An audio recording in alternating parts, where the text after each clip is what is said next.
ને જેના દીકરા દીકરીનો ન થતો હોય ને ક્યાંય એવા એવા કામ થઈ ગયા છે અમને કઈ નહીં. જેને ગરીબી હોય ને એ અત્યારે ભાવનગર ની મોટા બિલ્ડર બની ગયા. એમ 4 તારીખની એટલે 4 વ્હીલની લારી ફેરવતો હોય ને મોટા મોટા બિલ્ડર ફરી બેઠા બનીને.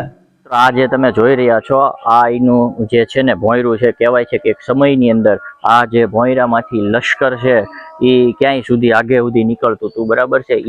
મિત્રો, સ્વાગત છે આપનું એક નવા વિડીયોમાં, નવી જ એક એક્સપ્લોર માહિતી સાથે. હું છું જાહિદ એક્સપ્લોરર અને આજે હું તમને ઘોઘાના શહેનશાહ અશરફ શાહ પીર જે છે એમના દીદાર તમને કરાવવાનો છું ને અશરફ શાહ પીરની સાથે જોડાયેલ જે હિસ્ટ્રી છે એ થોડી ઘણી બતાવવાની કોશિશ કરાવવાનો છું. ત્યાંના જે ખાદિમ છે તેની યારે આપણે વાત કરશું, કઈ રીતે ઉર્સ થાય છે, ક્યાં ક્યાંથી લોકો આવે છે, કેવો ફેજ અહીંયા મળે છે અશરફ શાહ પીરે, એ તમામ પ્રકારની માહિતી જોવાનું ચૂકતા નહીં. વિડીયોમાં મજા આવે તો લાઇક, શેર અને સબસ્ક્રાઈબ.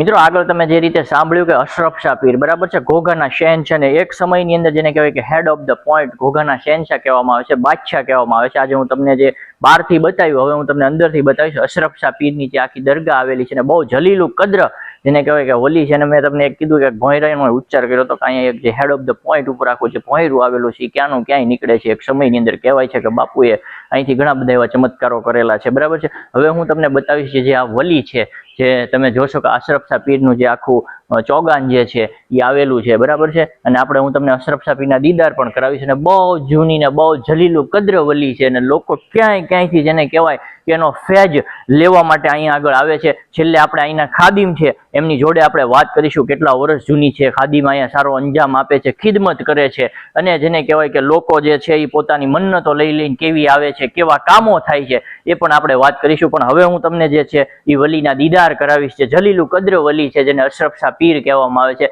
આ એનું આખું જે છે એ ચોગાન છે. અહીંયા આગળ તમે જો, અહીંયા કોયડી છે, હાજી યુસુફ હાજી કાસમભાઈ ઘોઘારી ફેમિલી ને એવું બધું લખેલું છે, બરાબર છે, એ આવેલી છે. પછી આખી ઓયડી છે. હવે હું તમને જે છે એ વલીના દીદાર કરાવીશ. આ બહુ જૂની દરગાહ છે. કેટલી જૂની છે આપણે ખાદિમ સાહેબની યારે વાત કરીશું. અહીંયા જો તકતી કંઈક મારેલી છે, બરાબર. તમે જોશો કે આ તકતીમાં અમને તો આવડતું નથી, બરાબર છે, શું લખ્યું છે.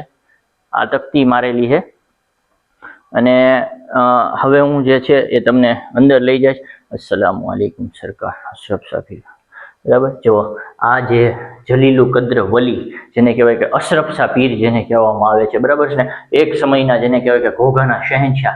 અને દરગાહની જો વાત કરવામાં આવે, તમે જોવો છો કે આ દરગાહ એટલી બધી જૂની છે. જુઓ તમે કેટલી બધી જૂની, એના જે ગોખલા બનાવેલા છે, એની જે બનાવટ છે એ ખૂબ જ જૂની છે, જુઓ, બરાબર. અને આ જે આપણા વલી જે અશરફ શાહ પીર એક સમયના જેને કહેવાય કે બાદશાહ કહેવાતા ઘોઘાના, બરાબર છે, એ બાદશાહના હું તમને દીદાર કરાવું છું. પછી જે છે આપણે વાત કરીશું બાપુની હારે કે કઈ રીતનું છે અહીંયા, શું ઉરસ થાય છે, કઈ રીતનું. અને કન્ટિન્યુ વિડીયોની અંદર બન્યા રહેજો. અહીંયા એક જે છે અલગ પ્રકારનું જે ભોંયરું પણ આવેલું છે એના પણ હું તમને દીદાર કરાવીશ, બરાબર છે. અને જે અશરફ શાહ પીર બાપુ છે એમનો ક્યારે ઉરસ આવે છે. આ દરગાહ ખૂબ જ જૂની બનાવટની છે. તમે જોઈ શકશો કે આનો જે કુંભજ જે છે એ કઈ રીતનું છે એ તમે જોવો છો, બરાબર છે. એની જે આખી બાંધણી છે એ આખી કોઈ દરગાહમાં જોવા ન મળે એ રીતની છે, બરાબર છે ને. આ આપણે અહીંના બાપુ છે, અહીંના જે ખિદમત અંજામ આપે છે, 24 કલાક અહીંયા હોય છે, લોકો આવે છે, પોતાનો ફેજ મેળવે છે, કેવા કેવા કામો થાય છે એ પણ આપણે બાપુની જોડે આપણે વાત કરીશું.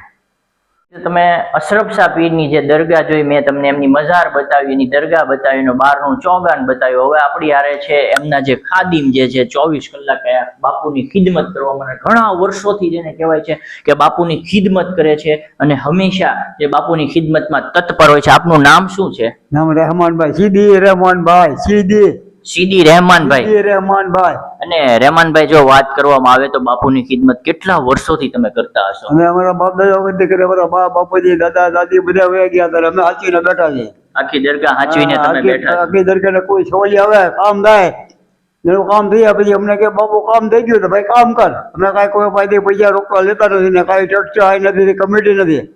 અશરફ શાહ બાદશાહ બે જ છે. અશરફ પીર બાપુની દરગાહમાં મુંજાવર અશરફ શાહ મુંજાવર બે જ, બાકી કોઈ અહીં બહારના માણસો કોઈ નહીં. કોઈને નો એન્ટ્રી. બાપુ કહે છે કે નો એન્ટ્રી, કેમ કે એને પણ ઘણા બધા ભવિષ્યમાં અનુભવો થઈ ગયા છે કડવા, એટલે કે ઈ એની રીતે સાચા હોય છે. બાપુ, હવે વાત કરીએ તો અહીંયા સવાલી જેને કહેવાય કે માણસો ક્યાં ક્યાંથી આવતા છે? મુંબઈ થી આવે છે, કાશ્મીર થી આવે છે, કાશ્મીર થી. હા, શહીદ લોકો, શહીદ સાહેબ અમારા શું કે ધર્મ ની અંદર શહીદ બાપુ કે, સૈયદ બાપુ કે. હા, અને આમાં કેમ દેખાતું નથી શું છે? હવે આપણે બીજી વાત કરીએ તો હું તમને એમ કહું છું કે બાપુ એનું નામ શું છે? આમ અશરફ શાહ. અશરફ શાહ પીર બાપુ નામ અશરફ છે. શાહ પીર બાપુની દરગાહ. અને જો બાપુની વાત કરવામાં આવે તો ઉરસ બાપુનો ક્યારે આવે છે? બારા વફાત. 12મી બારા વફાત પછી 22 ચાંદ વફાત 22 ચાંદ. અને વાત કરવામાં આવે તો અહીંયા કેવા કેવા સવાલીઓના કેવા કેવા કામ થાય છે? આમ તો નો ડોક્ટર કરે સર્જન નો કરે એવા કામ થાય છે. એમ? હા, ડોક્ટર સર્જન નો કરે હાથ ધોઈ નાખે ને એવા કામ કરે અમારા બાપુ હોતા. અને બાપુ અત્યારે હજારો માણસો તમને જોવે છે આખા ગુજરાતમાં. હા. એકાદા દાખલા એવા બતાવો કેવા કેવા કામ બાપુ કેવા કરે? કેવા કામ જેને કોઈને કેન્સર સર્જન હોય ને એમ કે ને એને કેન્સર ઓપરેશન કરવું જ પડશે એવા માણસો મારા બાપુથી જીવતા હયાતી હતા ને આવ્યા હતા મુંબઈથી. સામે બેઠા હતા દાદાની સામે મારી બાપુજી આવી બેઠા હતા. તો એનું સર્જને કીધું તો આ તારીખે તમારું ઓપરેશન છે તો કે હું મારે હગવાલામાં જેવું ઘોઘા તો કે આ તમે જેવો આ તારીખે તમે હાજર થઈ ગયા હતા. તો એ બેન આવ્યા ને પછી મારા બાપુજીને વાત કરી સામે બેઠા તે ભેગી એને કેન્સરનું ઓપરેશન કરવાનું હતું. તો એ કુદરતી દાદાએ હું ફૂંક મારીને દુઆ કરીને મારા બાપુજીને એને ત્યાં જઈને કહે કે ભાઈ મારો ઓરો કઈ તારીખનો છે કેન્સરનો તો કે આ તારીખનો છે. તો એ ડોક્ટરે બધી પછી તપાસ્યું કે ભાઈ આમાં તો મને તમને કેન્સરનું જોવામાં આવતું તો આમાં તો કાંઈ છે નહીં અત્યારે. હવે તમારા શરીરમાં તમે ગયા હતા ક્યાં કે અમારે એક દરગાહ કોણ છે અંદર અમારે એક દરગાહ છે અમારું ગામ છે ને ખોખા ત્યાં અમારે એક દરગાહ છે અસલા પીર બાપુની ત્યાં અમારા બસે બાપુ છે મુંજાવાલ ત્યાં એને મેં બધી વાત કરી હતી ત્યાં બાપુને મને બેહાડી દીધી બાપુએ બસ ને પછી બાપુએ અંદર બેઠીને મારા થકી દુઆ કરી બીજું કાંઈ નહીં થયું. ઓહો કે હું આ તમારું કેન્સર બધું વહી ગયું કે તમારું કેન્સર હતું તમારા શરીરમાં તો ને જેના દીકરા દીકરીનો ન થતો હોય ને ક્યાંય એવા કામ થઈ ગયા છે અમને કઈ જેને ગરીબી હોય ને એ અત્યારે ભાવનગર મોટા બિલ્ડર બની ગયા. 4 તારીખની 4 વ્હીલની લારી ફેરવતો હોય ને મોટા બિલ્ડર ફરીને બેઠા બની ગયા. સમજાવે અશરફ સાહેબ ઈ છે સમજે કે નહીં? અશરફ શહેનશાહ એ ઘોઘા કહેવામાં આવે છે બાપુ. વાત સાચી છે? સાચી જ છે. ઘોઘાના સેન છે ઘોઘાની લગામ એના પાસે બધાય તમે જિંદા ઓલી છે કે અત્યારે હું વાત કરું છું એ સાંભળે છે. સવાલ જ નથી. ઓલિયો છે ઈ બેશક બધું સાંભળે. ઇન્ના ઓલિયા અલ્લાહ ઇલા ખૌફુન અલૈહિમ વલા હુમ યહઝનૂન. બેશક વાત છે. મારા મુંજાવર અત્યારે આ એવા ને બધું બોલે છે કે આ અમે વર્ષોથી બધું કામ કરી છીએ જે કોઈ મુરાદ હોય મુરાદનું કામ થાય તો કે ભાઈ કામ કર કે કાંઈ કોઈ અમને કાંઈ પગાર કોઈ ટેક્સી બસી કે પગાર અમને કોઈ નથી દેતો. અશરફ શાહ ને બાદશાહ બે સીધી બાદશાહ. ઓકે. હા, અમારા ભારતમાં ધમાલ રમે છે ને તમે સીધીના જગ્યા બોમ્બેમાં બતાવી ચૂક્યા છીએ ભાઈ તમારા. અમને નીકળો ક્યાં બોમ્બે મહારાષ્ટ્રની અંદર હું કે નીકળો ગુજરાતમાં સીધી બાદશાહ ક્યાં જુનાગઢમાં અમારી બહુ વસ્તી છે એટલે અમે વર્ષોથી ખિદમત કરીને બાપુ આ દરગાહ જે આપણી છે અત્યારે હજારો લોકો જો ક્યાં આગળ આવેલી છે? એડ્રેસ ઘોઘામાં કયો આપણી અશરફ સાહેબ ઘોઘા અશરફ સાહેબ બાપુની દરગાહ માલમવાડા ઘોઘા હા ઘોઘા માલમવાડા વિસ્તારમાં ઘોઘા અશરફ સાહેબ બાપુની પીરની દરગાહ. બાપુ હવે બીજું અત્યારે તમને હજારો ને લાખો લોકો જોવે છે વલીઓ અલ્લાહના જે વલીઓ છે એના બારામાં શું કહેવા માંગશો? એના બારામાં તો હું કાંઈ કહેવા ન હું બાવદર નથી કહેવા માંગતો એની કાંઈ ઓલી એ આપણે કહેવાને લાયક નથી. બહુ મોટી હસ્તી છે એમ બાપુનું કહેવું. હસ્તી છે પણ મારા બાપુ એ ભાઈ મને ના પડી છે કે મને બેટા કે તું વર્ષોથી તારે અમે ન હોય ને અત્યારે દુનિયામાં એટલે તારે અહીં રહેવાનું છે તારે બધું કરવાનું છે ને અમે ન હોય ને તારે બધું રાત બોરાતમાં ઉઠ છે કાંઈ જો ને તો કોઈને કહેવાનું નહીં. એટલે બાપુએ નજારા ઘણા દેખાડેલા જો એને સામે ઉભો છો પણ ઘણા મને દેખાડ આવે કે બાપુ તમે જો એટલે રાતે હું કાંઈ જોયું કાંઈ નથી જોયું કાંઈ જોયું હોય તો તને કાંઈ કહી દઉં ત્યાં તો અમને રહેવા દો દે સરસા. એટલે ક્યાંક ને ક્યાંક જે વલિયાની જો વાત કરવામાં આવે તો એની રીતે જે છે ચમત્કાર આપણે કહીએ છીએ ને કે ચમત્કાર વગર નમસ્કાર નથી મળતા બરાબર.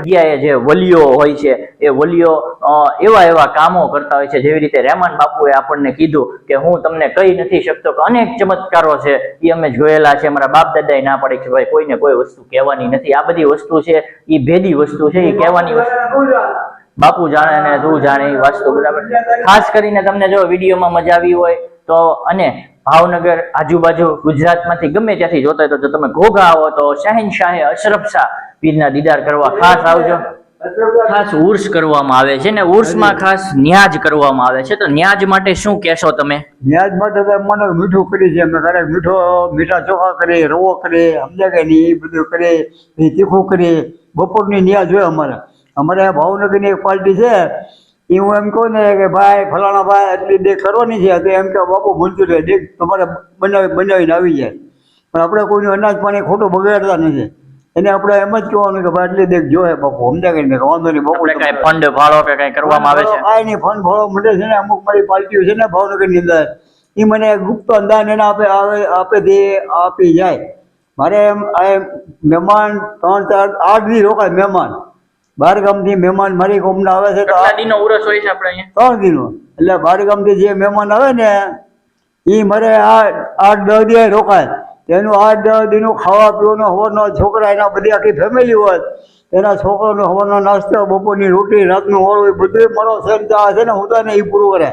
બાકી કોઈ મને એમ નથી કીધું કે ઓ લ્યો એક આ ચોખાની બાજકી. અને બાપુ બીજું એક છે ઐતિહાસિક અહીંયા એવી વસ્તુ છે કે સંદલ જે ચડાવવામાં આવે છે, અમે નથી સાંભળ્યું કે અને મધ્ય રાતે જે સંદલ ઈ અહીંયા ચડાવવામાં આવે છે, ઈ રાતે 4 વાગે ચડાવવામાં આવે છે.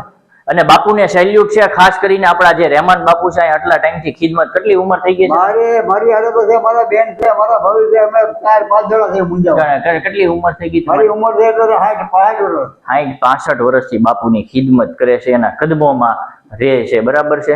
એટલે ખાસ કરીને વિડીયો મજા આવી તો લાઈક અને શેર કરી દેજો. અમે અલગ અલગ પ્રકારના આવા વિડીયો બનાવતા હોઈએ છીએ, તો અમારી ચેનલમાં નવા હોય તો અમારી ચેનલને સબસ્ક્રાઇબ કરી દેજો.